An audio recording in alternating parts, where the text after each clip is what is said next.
Hello and welcome to the New Thought Men's Podcast, where we explore what it is to be a healthy spiritual man today. I'm Eamon. It's great to have you with us.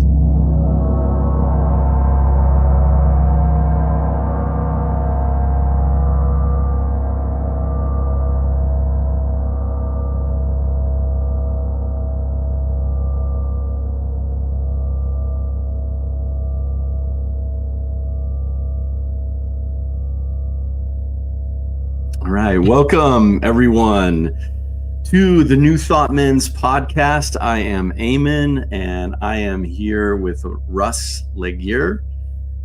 Russ, it's so great to see you and have you here today with us. We're going to be talking about nonviolent communication and psychology and a bunch of incredibly beautiful and deep things. But before we get into that, let me just share with our viewers a little bit more about you. So Reverend Russ Legear is the assistant minister at Centers for Spiritual Living Santa Rosa. If you want to find him or them, you can go to cslsr.org. That's cslsr.org. And Russ holds a master's degree in consciousness studies from the Holmes Institute. We were classmates actually through ministerial school. He is passionate about the science of mind, psychology, and about growing and evolving New Thought teachings through practice, experimentation, and curiosity. He is a dynamic teacher and speaker, and greatly enjoys weaving modern psychology, philosophy, neuroscience discoveries into his talks and lessons. When he's not teaching New Thought principles, he can usually be found some off-beaten path in the middle of the wilderness on a little hike. I can relate. I live in the mountains in Colorado. He also plays a mean guitar, and as for those of you who have seen his sharing on the New Thought Men's Summit, he is also a beautiful flute player. Russ, so great to see you. So great to have you here today, talking about this beautiful thing of nonviolent communication. Let's maybe just start off with I think more the classical. When I think of nonviolent communication, I think of, let's see here, a Guide to Nonviolent Communication by Marshall Rosenberg, which is the very kind of more classical nonviolent communication. We're going to be talking about a few things that are a little bit different there today, but I just at least wanted to mention that because I think it is and really has birthed a lot of awareness just around communication in general. And those four components of nonviolent communication are observations, feelings, needs, and a request. So that's the classical version. But let's go ahead and just open it up to share a little bit about nonviolent communication for you. Sure. Yeah, and I want to encourage everyone to check out Marshall Rosenberg's work because it is really good. I don't consider myself an expert on it, but then I think if you ask Marshall Rosenberg, he probably wouldn't say he's an expert either because every conversation is different. So what I appreciate with the way that he approaches nonviolent communication is he breaks a communication into these component parts so that even though oftentimes when we're in the thick of a really challenging communication, it can feel like all the feelings are going. When you break it into those component parts, I think that starts to diffuse it a little bit and gets to where the meaning actually is in the communication so that we can find ways to communicate what we want without really hurting anyone else. The deeper meaning behind the communication that's going on. minus some of the defensiveness. I know maybe I'm just speaking for myself. Nobody else experiences that, I'm sure, in relationship or even in, just work experiences or just in life in general right now. So yeah, awesome. Beautiful work. I think I'm so glad that you chose this subject to speak on, because I feel like us as men, especially, really need to pay attention to how our communication is. And, a little history about me, a little background about me. I have been in the construction industry my whole life. I went to Warren Tech Center, so I'm going to plug my trade school for construction technology in my junior and senior year in high school. And honestly, it saved my life, because being a neurodiverse person, I was not successful in the standard school situation. But in the afternoons, we would go out and we would build a house, every afternoon, or part of a little piece of a house every afternoon. And so it taught me this really practical hands-on experience. But as you can imagine, a construction site with 16, 17, 18-year-olds on it, we weren't skilled at communication. And as good as our instructors were, they were not all that skilled. They were old school. They were not all that skilled at communication either. So there were definitely some bad habits that got picked up there. And a lot of, construction does have a lot of violence to it. I mean, to a certain extent. It's a very hard trade. I think it has the highest ratio of addiction of any other trade that I know of, anyhow, or it's at least one of the highest ones. So there's a lot of things that are challenging about that, and there's a lot of kind of old school masculinity stuff that shows up, especially around languaging and insulting each other and being derogatory especially towards women, and especially towards the gay community too. Now, this was back a while. Fortunately, I had my own construction company and I didn't have to put up with that for too much. But it's out there, and it's still out there. So I think it's great that we're having this conversation, because it is important. And as I've evolved, that languaging and that desire to communicate more effectively with people, and to have more genuine conversations, and to not need to be defensive. So that's my history with it. Care to share a little bit about your history, maybe growing up, or the things around communication that you learned through maybe when you were younger or something? Yeah. Well, I didn't have the construction experience, but I certainly was a 16, 17, and 18-year-old. And trust me, my friends were pretty similar. And, I can see the balance of that too, because, I think if you're on a dangerous construction site, sometimes the way you need to communicate is by yelling at someone, because otherwise they're going to get hurt.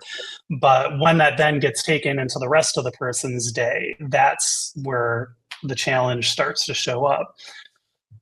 For me, growing up, in a very non-traditional family, where there wasn't, I didn't have traditional mother and father. I just had my mom growing up, and I grew up in the Midwest, and I feel like this is a stereotype, but Midwesterners are not always very good at showing emotion or processing emotion or communicating emotion. So, throughout much of my childhood, I struggled with my feelings, especially, unresolved feelings of my parents' divorce when I was about 4 years old. 4-year-old doesn't know how to deal with that stuff. So I had certain defense mechanisms that started to show up, especially around my feelings and showing emotions. And like many boys, I grew up learning that the only two emotions that boys are allowed to share are like anger and frustration. Anything else is taboo. So, big boys don't cry. We've all heard that. And, I wish that phrase would go away because it's so wrong. It's not the way the human body is built. It's not the way that our minds are built to process emotions.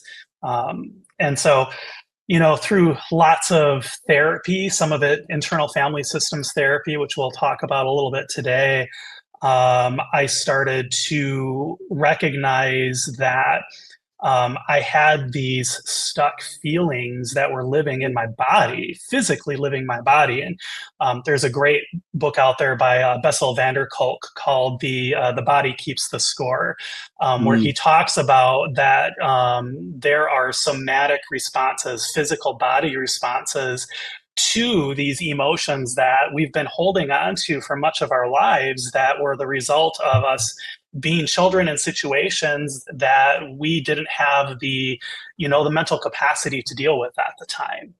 And, that could be something as harsh and horrible as sexual abuse, or that could be something as seemingly benign as just an emotionally distant parent. Yeah, absolutely.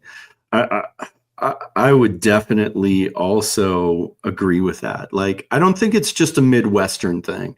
I think it is a very much a masculine thing, though. Yeah. I think, and maybe less these days. I think we've come into more of a holistic understanding of ourselves as just human beings in general, but especially for us as men, the holistic individual that has emotions and has thoughts and has body and all the experiences that come with that, and this spiritual beingness too, or this otherly presence, maybe some would call it, but this mystical experience, or so many different names for that essence, that lies within, that we talk about so much in New Thought and our spiritual experience. But I think, I agree. I think anger and aggression were pretty present in my life growing up, especially on the job sites. Sure, that was, you could be angry all day long and nobody would give you flack about it. And it's a part of that. It's a part of that old model that is warrior society, right? It's like, how do we develop Sparta? How do we develop warriors? Men are supposed to be warriors. That's what we are. We defend the kingdom. We don't complain, and we die on our swords. Period. So, and the modern stone faced too, the whole way, right? Not showing anything. And then the modern version of that, which is maybe more of the less death, but the competition model. That we as men still play out. And it's not exclusively men. I know there's plenty of women who are going to be watching this program as well, hopefully, because and you're welcome. Thank you, women, for being here, because so many men out there, myself included, needed the support of women to find men's work. So if you have loved ones, if you have men that you care about, ladies, I hope you'll encourage them to maybe check out a podcast or go and check out the summit. A lot of skills. So thank you. Thank you for caring. Because there was a woman in my life who cared about me. And 30 years ago, I found this stuff of men's work, and it's changed my life, and it's also saved my life. So I'm just so grateful. Speaking about that warrior society, a good friend of mine, Brad, he works with a lot of ex-military and also first responders, and it's called saveawarrior.org, I believe it is. But his estimation is that about 44 to 46 men kill themselves, warriors kill themselves every day from the trauma of that. Now, of course, it's a little different when we take, there's almost double that when we take all men into account. There's about 100 men that kill themselves daily, and 20 times that then attempt suicide every single day. So just some humbling statistics when we consider the ramifications of taking those emotions and cramming them down, and not being able or willing or even having the skill set to then express them in a healthy way, or in at least even a normal way, just to get them out. So thank you, Russ, for that little, little tangent. But it's worth speaking to, because that's the effect of pushing those emotions down that it has on men and women. And we're certainly trained at a very young age. You mentioned 4 years old. That's perfect timing to go ahead and start stuffing it, right? Boys don't cry, man up, grow up. All of that stuff is just so harmful towards healthy masculine development, and so harmful towards normal emotional development too. So thanks for taking that brief tangent down that road. But it kind of fits into what we're talking about today. And I'd love for you to kind of just tell us more about the internal family systems, that practice, and also the understanding what is that, and what is that practice? How do we practice that? Right. Yeah, well, that is a can of worms. So I hope we have enough time. We have plenty. We're just going to run it until we run out of tape. You know what I'm saying? So, all right. As long as you have. Yeah. Well, so I got into internal family systems as an extension of my studies with the science of mind. So one of the primary things that Ernest Holmes teaches us in the science of mind is that we have, agency. We have choice over our beliefs, and which beliefs that we bring into our lives and that we, continue to allow run our lives, and which beliefs are maybe not working so well for us. So it turns out he was onto something. That's probably why we're all here. And when I discovered internal family systems, that takes it, what Ernest was teaching, a step further. He would often talk about how beliefs that don't work for you are something, he would almost use language that I would argue is a little violent, where like destroying these beliefs, or like having them be destroyed by the power of love, which seems so contradictory to me. And internal family systems approaches it in a way that I find to be even more honoring of the core teaching of the science of mind, that idea that we're never separate from this creative mind, whatever it is. We're still figuring out how to describe it, this thing that's infinite, that is all powerful, and that is the source of unconditional love, the source of inherent goodness. So with internal family systems, what this system does is it recognizes that spiritual self that is the ground of our being. And the founder of the system, Dick Schwartz, he actually stumbled upon this self. He wasn't, himself a very spiritual man, but through his own work with clients who are suffering through eating disorders, he started to learn that when the defensive parts of their mind, and we'll talk about that in a little bit, when those defensive parts of their mind were able to relax, so, the part that would make them want to eat, that would make them want to purge, that parts that often would be in conflict with each other, once they could relax, then he would notice that there was still something there. And he would see the entire demeanor of his client shift. It's like their whole body relaxed. And he would ask them, he'd be like, "What's happening for you right now?" And they would come back and it's like, "I feel like I'm myself." And in this way that it's like you can feel it. You can feel it across from you. So the sort of central idea with internal family systems therapy, which one can do for themselves, you can also seek out a licensed therapist, which I highly recommend. If you've got some really sticky stuff, that's the better way to go, is we help our parts, the parts of our mind that help to run our lives. You know, you might have a part that drives your car. You might have a part that is a construction worker. You know, the part that knows how to run that circular saw or that sawzall, and how to do it without chopping a hand or a limb off. You know, that sort of part. All right, now you're talking my language. Yeah, you know, those parts, sometimes they get pushed into very extreme roles. They get pushed into extreme roles that they're not well suited for. So imagine that you're a child and you have a part that just loves to play. And that part's playing, and then something happens that is traumatizing to you. And that part's out, and that part's like, I don't know what to do. I was just playing, help.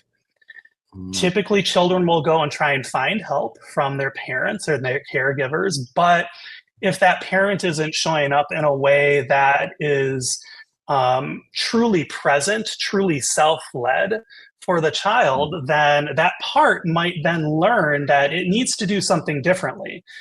And it can sometimes land into an extreme role. So a good example might be siblings who have an alcoholic parent, right? The older sibling might start to build parenting parts to take care of their younger sibling, to keep that sibling safe. I want to be clear, all of this is natural. This is how the mind tends to work. And it's actually this really beautiful way that as children, we find ways to keep ourselves safe, to survive in situations that are very challenging. Yeah. Where the problems come up is when we grow up, if we haven't done anything to bring healing to those parts, to help to, the phrase would be unburden those parts from the trauma that they're still carrying, then they can be stuck in that feedback loop, that negative feedback loop where this is what they know how to do, and they feel like they have to do it or we're going to die. You know, it's usually something extreme like that.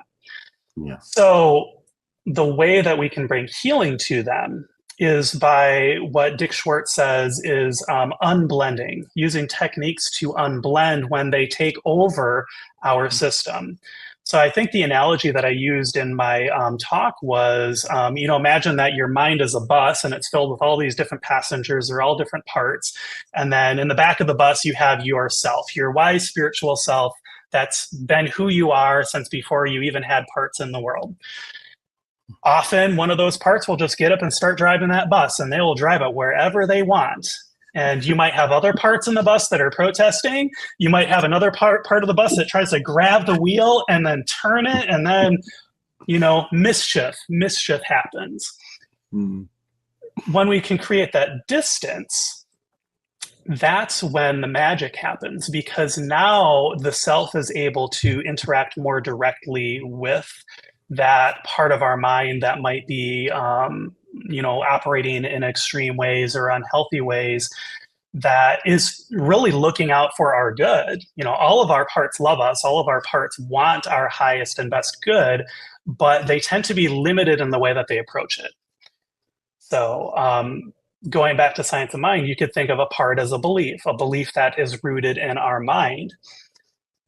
IFS takes it a step further in recognizing that those beliefs, they often have a mind of their own. They can have their own personalities. They can have their own ways of being independent, even though you might not be aware of them. Yeah, I think it reminds me of like just what you were saying. It's like all of the parts in there are necessary. Like even if it's a part of the defensive structure of us, keeping us safe, then it's still this necessary piece that allows us to feel that experience of safety.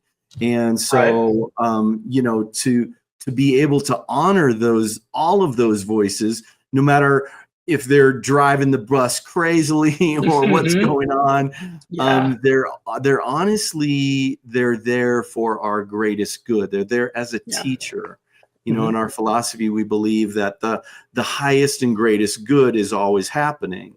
And I think the beautiful thing about that is that when we are able to tap into the perspective or our perceptive lens then we can actually see that. But when we're in that moment, it's like, no, I'm just angry, or it's just doing its thing, or it's just acting out. But once we can actually honor it, I guess I have a story here for you that I can share. I know of a similar to the internal family systems. It's called voice dialogue.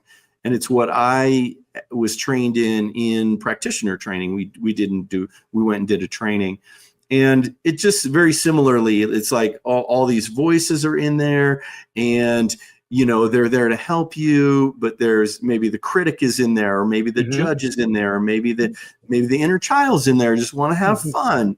Maybe the aggressor, get it done, kind of the pusher.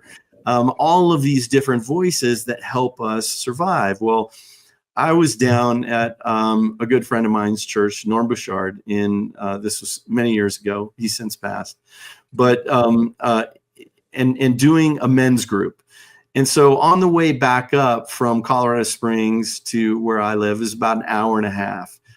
And I was driving back, and it was just like the critic was in there, just like, you should have done this, you should have done this, you should have done it. And I just pulled the truck over. I'm like, okay, look, I'm going to give you 5 minutes. That's it. I'm giving you 5 minutes. And I took out a pen and paper, and I was like, okay, I just started writing. It actually only took like 3 minutes maybe.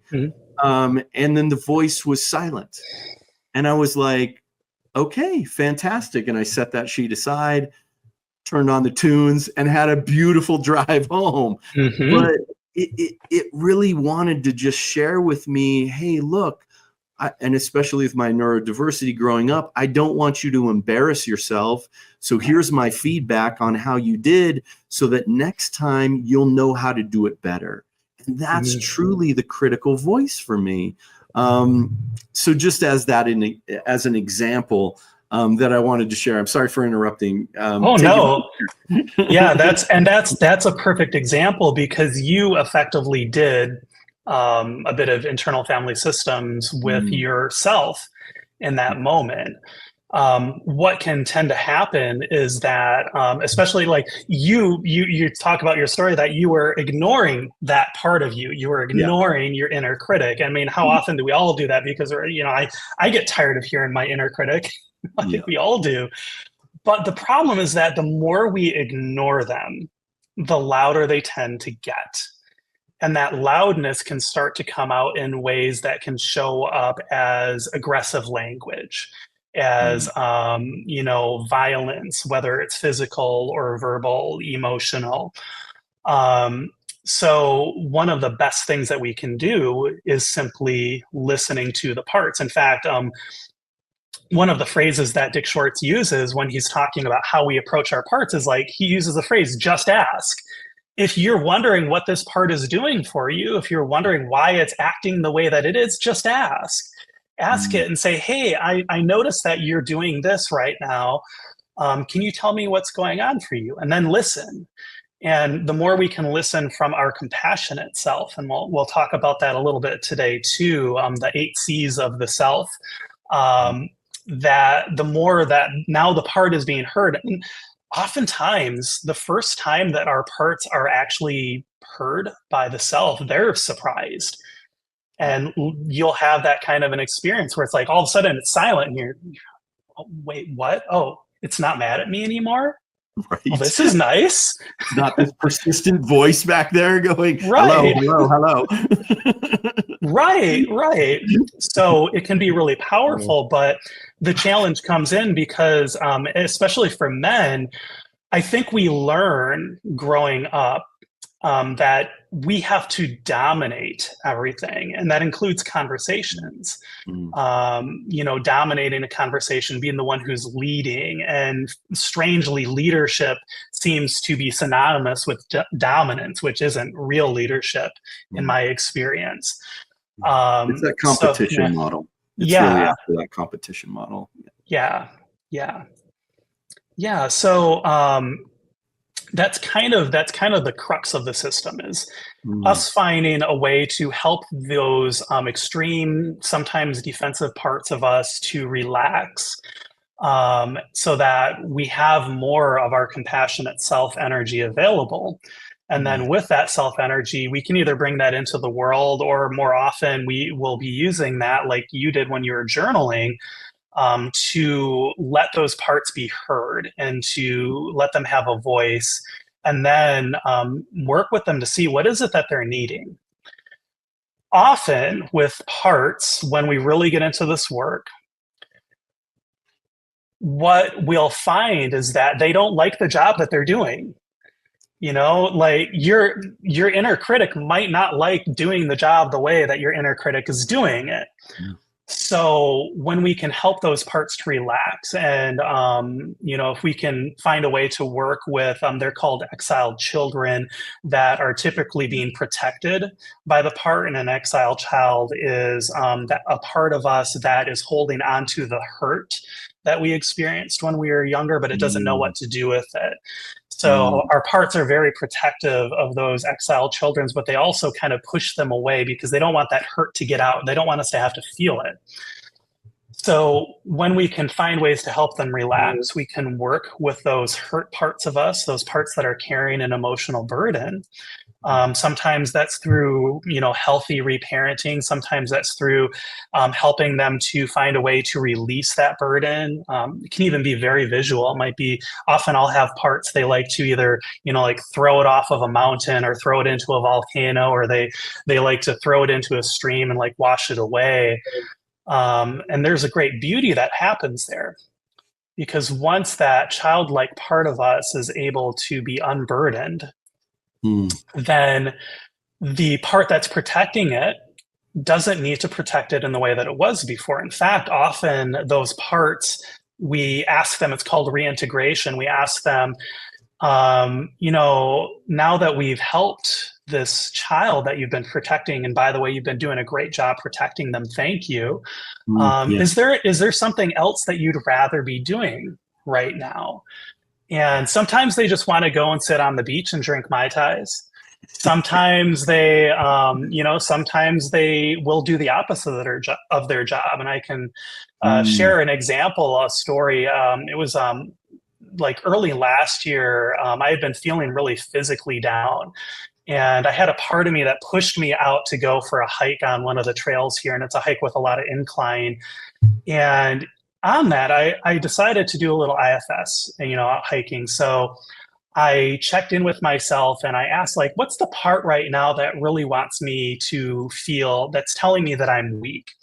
And I found this part, and, it called itself the weak maker. And it had learned early on that if I am seen as weak, then I can actually stay out of the notice of other people. And then not get hurt, not get in trouble. And so I worked with it, the protector part. And then I found that, there was a child part behind it that was holding on to an emotional burden. And I worked with that part. And mind you, this was all while I'm, hiking up to one of the local lakes here. And I helped that part to unburden. And, I felt like this weight lift off of me. I actually felt more energy in my body then, which is really fascinating. Talk about the somatic side of how our mind works. Yeah, for sure. Yeah, and then I went back to that weak maker part, and I said, hey, looks like we were able to help help this part. Is there a job that you would rather do right now? And he looked at me and he said, well, why don't I be the strength maker? And so that part's been with me ever since. And anytime that I'm doing something that requires physical exertion, once I start to feel it in my body, I can check in and be like, hey, what do you have to say, strength maker? He's like, you can do it. I believe in you. And so it's like I've got this coach that's coming along with me that's really positive and affirming. And the reason for that is because now he is self-led. He's been able to tap into and draw from that spiritual self energy, that natural compassion and curiosity and creativity. So that's what can happen. And that also, moves into our communications too. That if we find that we have parts that will communicate in a defensive way, that sometimes they might feel like the way somebody said something or the content of what they said is attacking us, then they have to react this way. Otherwise, we're not going to survive. People aren't going to like us. We're going to be seen in bad light, et cetera, et cetera, et cetera. Mm-hmm. Ultimately there's this, oh, I am not worthy unless I, protect myself in this way. So when we heal those parts, what's really cool is that for me, I notice that my language actually slows down. And I feel like I have more spaciousness to choose which words that I truly want to say, as opposed to what that part might have been rehearsing to say in that moment. Yeah. The piece of going down the same neural pathway, like the trigger happens, and then there's this split second before it goes down that neural pathway that we have to actual real choice. But once it goes down that path, it's just like neuron. It's just like the chain reaction of the emotional reaction, and then the intellectual reaction, and then even the physical reaction, and before you know it, we're in the cascade, and then it's in, maybe it's attached to a larger, experience that we have. Oh, when this happens, this happens. When I get triggered, then I shut down, or I get angry, or I get, whatever it is. And to be able to, I think that's definitely one of the practices that we have in men's work is really engaging that pause as much as we can, taking that breath and just going, okay, I know my body's starting to react, and then to be able to just hit that pause button and say, okay, is this really what I want to choose? To be able to have true choice, like we have in New Thought, that we advocate for, that we reinforce, that we say, yes, we do get to choose. And it takes a conscious moment like that to really choose that. Yeah, I remember it was years ago when I was still doing information technology work, and I was in a meeting with one of our chiefs, and I don't even remember what the meeting was about, but it was not going the way that he wanted it to. And there was this moment, like I was looking over at him, and you can see the body language, I could see his face. And he just stopped the meeting for a moment. He says, I need to step out for a moment, because I could see the anger there. And I've always been so impressed at his self-awareness, recognizing that if he didn't step out to take that time for himself, he might have done something worse. Maybe like yelled at somebody, or, like brought forth this anger in a dominating way. And I thought that was such a really nice show of self-awareness, to recognize that if he does this, it's going to be to the detriment of everyone. What a mature thing to do. Yeah. I'm going to take a pause here, people. I need a timeout. Yeah, because we're human beings. We're not going to stop getting angry at things. Yeah. What really, I think, sets us apart, especially when we talk about healthy masculinity, though, is what do we do with the anger that we feel? It's like, think back to it's such a beautiful interview, that interview with Mr. Rogers that he did with Congressman, when he was getting PBS funding, and he said, what do I do with the mad that I feel? And that's, I think, the work that we get to do as men, is what do we do with these feelings that we feel, because they're not going to go away. But they can impact the way that we interact with the world if we don't honor them and find healthy ways to, work through them and express them. Yeah, I think there's emotional intelligence for sure. Like, there is we're talking about what we're talking about. So there is this like 4-year-old child, 6-year-old child, 8-year-old child in us that is emotionally stunted. And I think this is the thing that people maybe don't fully grasp, is like literally that's where the emotional intelligence is.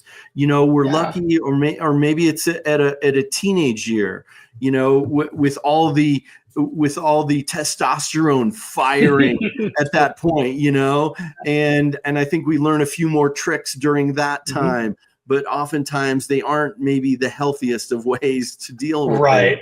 So we're really, in a lot of ways, the emotional the conscious awareness and the conscious emotional expression of in some ways, Russ, just even knowing what I'm feeling sometimes is hard to disseminate. It really can be like, and I would classify myself as a much more feeling person. You know, I grew up, I have 3 sisters. Mom, my dad was very much a workaholic. He owned his own business. And so, you know, that was the excuse to be a workaholic back in that day. Right. It's like, I own my own business. What are you talking about? I'm just getting things done. But I was the most sensitive one in the household. You know, my mom was actually very much more of a masculine role. So it's kind of weird in my head because it wasn't the societal norm at the time for sure. It was in fact the opposite. But then having 3 sisters, you know, and not saying that everybody didn't have their emotions. We sure did.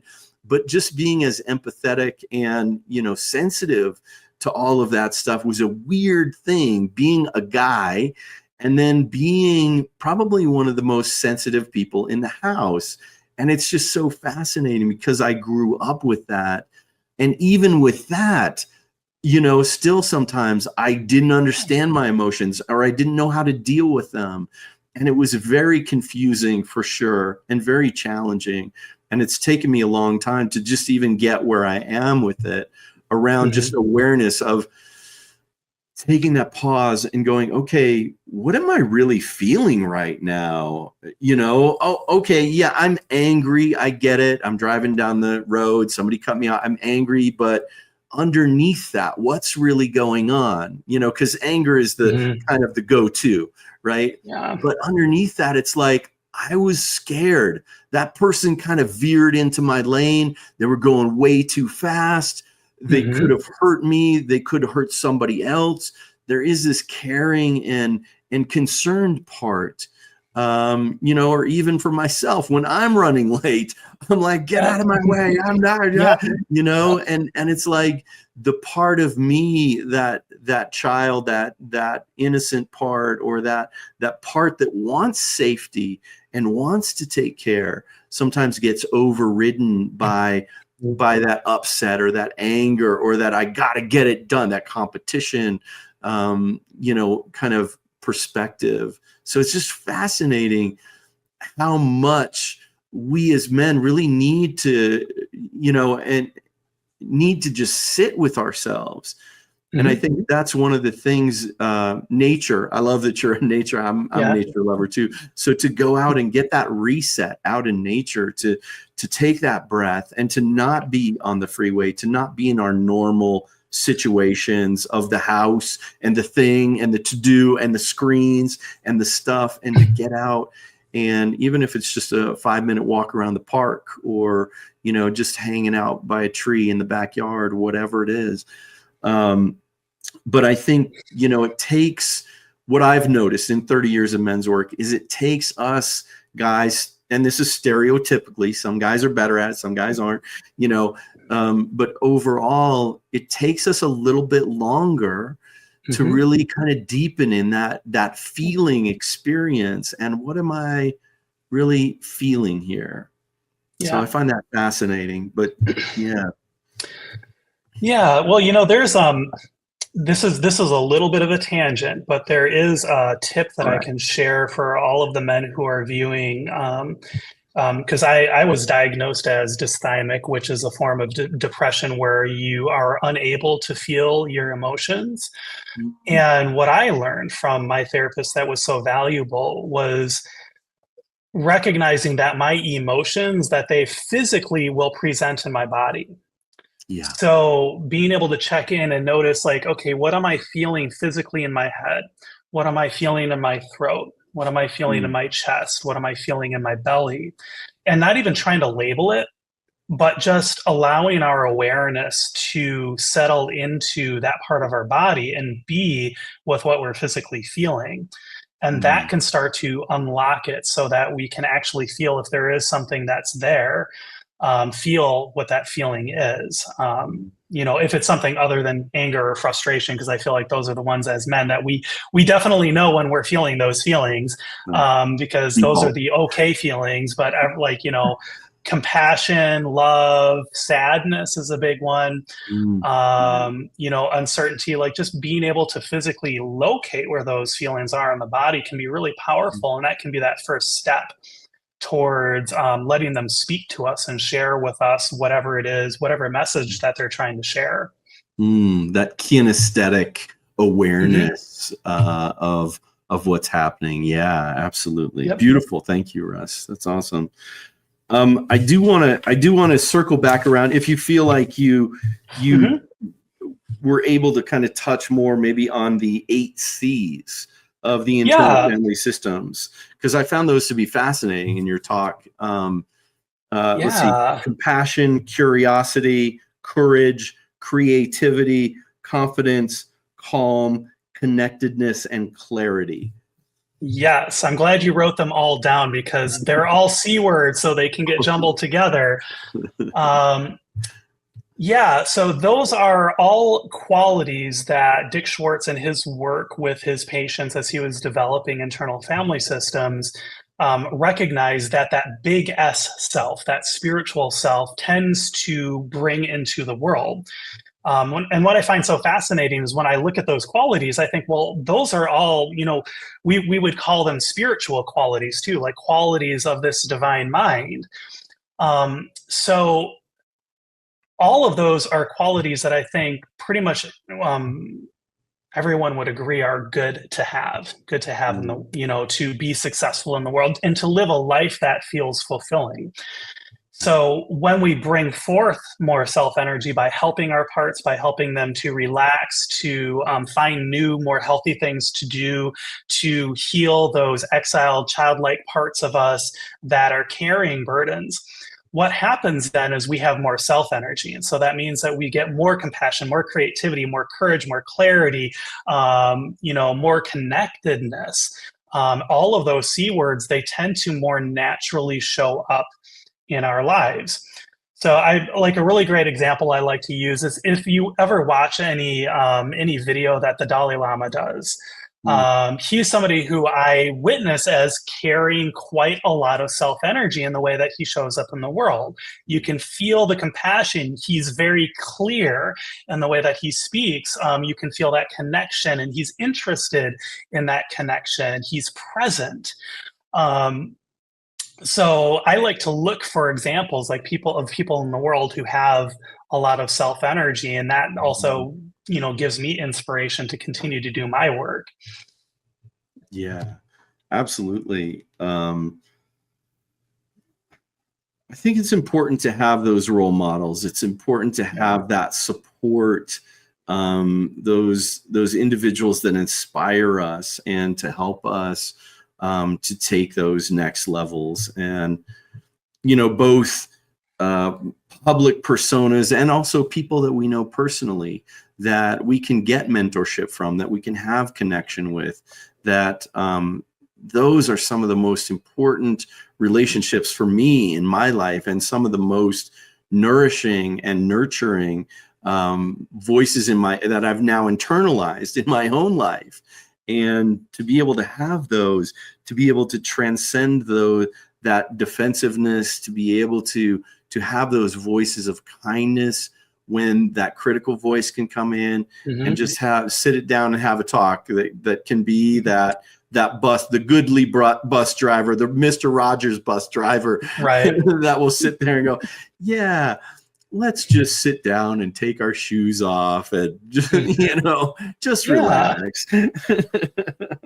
Well, yeah, and go back and watch any episode of Fred Rogers, what he did. And there's another great example of a man who brings forth such incredible spiritual self-energy in everything that he did.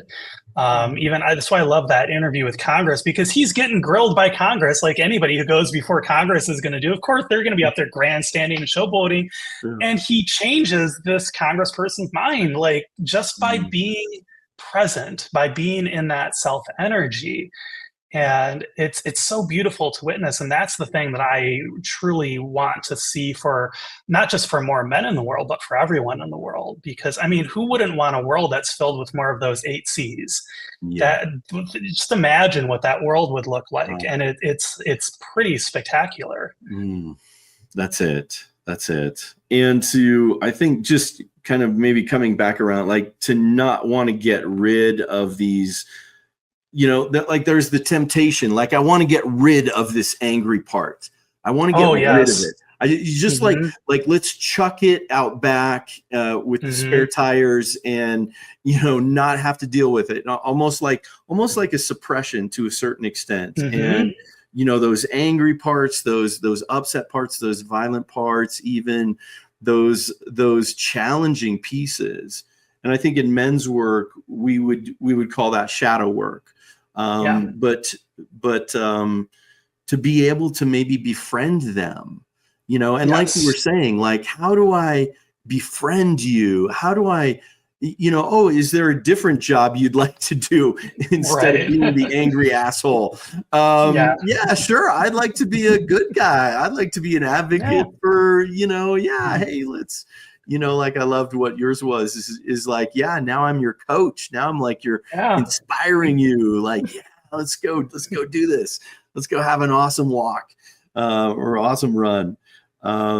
So I think I just wanted to speak to that piece, because there is a part of us, especially in New Thought, that's like, oh, the positive. We always got to keep it positive. But it's like we were talking about before, about pushing the emotions down, pushing those parts of ourselves Hmm. down, pushing those parts that we don't like, and it expends so much energy, that when we can simply let it out, like the critic, and just go, okay, like, give me what you got, dude. Like, tell Hmm. me, what is Yeah. it that you're trying to say? You've been in the back of my mind for the last 3 days, just kind of being annoying and being like, you're not good enough, and why aren't you doing that? And just nagging at me, like, what is the deal, man? And when we take that 5 minutes out and we say, okay, look, I hear you. I'm willing to listen to you. Tell me what it is that you want to say. And we can actually flip the lens, the perceptive lens, and go, okay, this is a beneficial voice. This is a voice that Yep. wants to genuinely help me, even though it may not be in the most helpful way, Right. but it really wants to help me be a better person, be happier, be more fulfilled, Hmm. be a better partner, be a better communicator, be a kinder person in the world, have less anger, have less stress, Hmm. all of that kind of stuff. And so, yeah, I think uh, there's that part that of us that just wants to chuck it, but it's Hmm. throwing the gold out with everything else. Like, when we get to have those conversations, and when we get to really get what they're about, there is that gold. Like in the Jungian psychology, it's like, what is the gold in there? That's really what we're Hmm. looking for. Like, yeah, give me your gold. Give me that brilliance. Give me that beautiful insight, critic, that you've been trying to give me for the last, 20 years, 30 years. Yeah, Right. give it to me. And then once it does, then we can have that flip situation. We can have that transformation that we're really looking for it to be a true ally, or a positive ally, in that sense. Yeah, yeah, it's so funny. I was listening to the language that you're using there, and you use the phrase, "There's a part of me that wants to get rid of that anger, that angry part." Yeah. And that's exactly what happens, is that there's another part that might have its own agenda that doesn't like the anger. Maybe it's a responsible part and it sees how anger damages us. Mhm. And so it's also well-meaning, even though it might want to, destroy a part. And that's not actually possible. So please don't try. If you do, that's probably another part. You might want to work with that part of you that wants to destroy the angry part or the other part. Agreed. Because Yes. what happens is, like, they get into conflict with each other, and I use this example all the time. It's so simple, but I feel like everybody can understand this. Example is, you know, when you see that pint of ice cream that's in the freezer, right? And you notice that there's a party that really wants to eat that pint of ice cream, but then there's another voice that comes up and says, "Oh, there's all kinds of calories in that pint of ice cream. It's not good for you. If you start eating it, you're going to eat the whole thing." Parts will get into conflict. So what we can do is we can work with whichever one is loudest at the time that's trying to get our attention, and just check in with them and see what they're needing. And you might notice that other parts show up while you're doing this work because they're like, "Oh, wait, Russ is paying attention now. Oh, let's all talk at once." Yeah. And that's great. And you can ask them if they'd all be willing to just, chill out. You might imagine that they're sitting in an auditorium and that there's just one that you're speaking with. Ultimately, the idea is that we can create that spaciousness. Yeah. And it's in that spaciousness that we can find that healing. Like you mentioned the word pause, like even pausing creates a little space so that rather than having the part that's really animated be blended with us and that thus controlling what we do, we can create that space so that we can have a conversation and really get to the heart of the matter and see if there's healing that can be had rather than, destruction. Or I even think of it as like ways that we other ourselves. Like if we have one part that wants to other another part because it's so sick and tired of the way that it shows up. Yeah.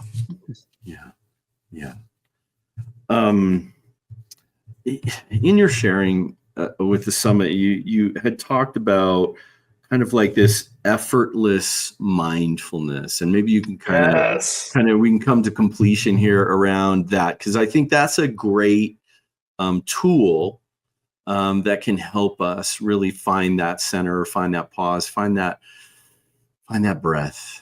Yeah. Share more about that. Yeah, so effortless mindfulness, it's a Western term for a traditionally Tibetan Dzogchen and Mahamudra approach towards mindfulness meditation. And it's been popularized in the United States by an author and teacher named Lack Kelly. Turns out Lack Kelly has a lot of interaction with the internal family systems community as well. He's got a whole chapter in his book about internal family systems because they're both very complementary approaches toward our mind. And I see effortless mindfulness as the other side of the coin.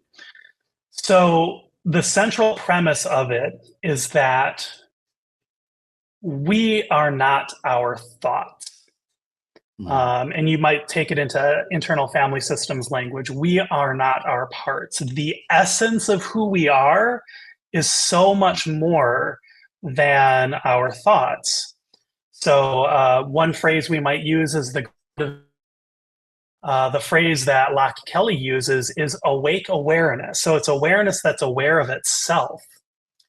And this is awareness that's beyond thought. And it actually uses thought as a means to know the world around us and within us, the same way that we would use our other five senses. And that comes out of the Buddhist tradition, the idea that thought is just another one of the senses that we use to know the world around us.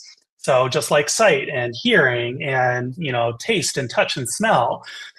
So where us human beings tend to get tripped up is we start to identify and believe that we are our thoughts. So if I have a thought that I am not worthy, then I start to believe that I am not worthy. What the techniques of effortless mindfulness can do, and hopefully everybody experienced that with the flute meditation that I closed with, is the spaciousness that is present between the thoughts that we have. Because in that spaciousness, that's where we can have that recognition that we are awareness. And we're awareness regardless of whether or not we're speaking, whether or not we're thinking, regardless of whatever opinions other people have. And it's that same awareness that is that big S self that has those 8 C's of compassion, curiosity, et cetera, et cetera.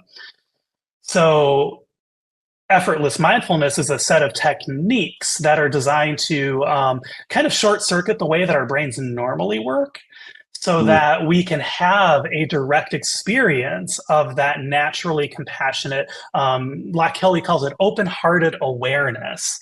And he says that's ultimately the goal of it, is finding our way into leading our lives with this open-hearted awareness that is sort of primary, and that we experience the world through this direct awareness that our heart holds, as opposed to filtering it through our thoughts and filtering it through our senses that sometimes can deceive us. So I look at it as having a more direct experience of the world, and direct as in, like right now I can have the direct experience of you, Eamon, rather than filtering you and what my thoughts might perceive as who you are, what you're all about. It's just like, no, here's Eamon. And so it is. Yeah. Awesome, Russ. Oh, brother, this has been such an awesome conversation. I've just loved it. We have this love of psychology and delving into the mind, and of course that's a huge part of New Thought, and finding that, that inner self, finding that divine self, finding that that creative self. We can call it a lot of different names, and I think it's that it is that thing that is beyond time, beyond space. It is that thing that is eternal in us. It is that that presence, that consciousness, that beingness that we're all truly seeking on some level. That we find that those things that we're always seeking in, we find that sense of peace, we find that sense of ease, we find that sense of love and authenticity. And I think that's what we're all truly on some level seeking. I mean, is just really to be loved, and to love ourselves, and to find compassion, find kindness, generosity within ourselves, for ourselves, and for others. And that's what we need more of in the world, in my opinion. Okay, I'm going to close with this question, and I asked this one of all of my guests. What does healthy masculinity look like in the 21st century? Yeah, I would say it looks like what we've been talking about here. Men who are self-led, led by that big S self. Because when I see that, in my mind's eye, when I imagine this in the world, I see men who are compassionate, who are creative, who are caring, who walk through the world with kindness, but also recognizing that there is this deep strength that comes from that, that because the self is truly the foundation of our being, now we're walking through the world in a way where we have this groundedness that lets us communicate in ways that are nonviolent, that are honoring of the fact that we're not just the rugged individual, we are a human being that is in infinite relationship with everything that's around us, including the people that are around us. So there's an honoring in that. There is a sacredness in that I find really appealing. It's something that I work towards myself to fail all the time at, and that's a fun journey in and of itself. But it's a really cool thing to imagine. What would the world be like if we were truly allowing that ground of our being to be what directs us and what is making our choices, as opposed to the parts of us that might be defensive, aggressive, angry, whatever. That's really exciting to me. Yeah, for sure. Me too. I think, we weren't put on this earth with 8 billion other people to not communicate and not have interaction and not have community and connection. So I think this is so vitally important moving forward for us as conscious men, for us as loving men, for us as kind men, for us as desiring to be as healthy as we can, and still being these human beings that fail at most all that we do, and because we learn when we don't succeed, we learn when we struggle, we learn when when we're growing to overcome, or when we're growing to understand something, or even better, the curiosity gets us, right? I love that you said that. Like, I'm a curious person, and you are. I know that about you, and that's a beautiful drive to have that. And so, Russ, I so appreciate you and the wisdom that you brought today. Nonviolent communication. We're gonna definitely have you back. We need to talk about this more, because it is one of these conversations that we do have to have. What we say matters. What we do matters. What we think matters. What we feel matters. So being able to have the tools for us as men to be able to work through this stuff, to be able to be the better person, or at least strive to be the better person that we want to be. At least for myself, I can speak to that, so more to learn always. Thank you so much, Russ. Thank you. I honor you and bless you. Thanks for being a part of this. And to those watching today, I hope you really enjoyed it as much as I did. And as usual, there's always more to come. So stay tuned. I hope you enjoyed this interview from the New Thought Men's podcast. For instant access to all podcast interviews, talks from our summit, men's groups, and so much more, join us at newthoughtmens.community. Thanks so much for being with us today. There's more to come, so stay tuned in.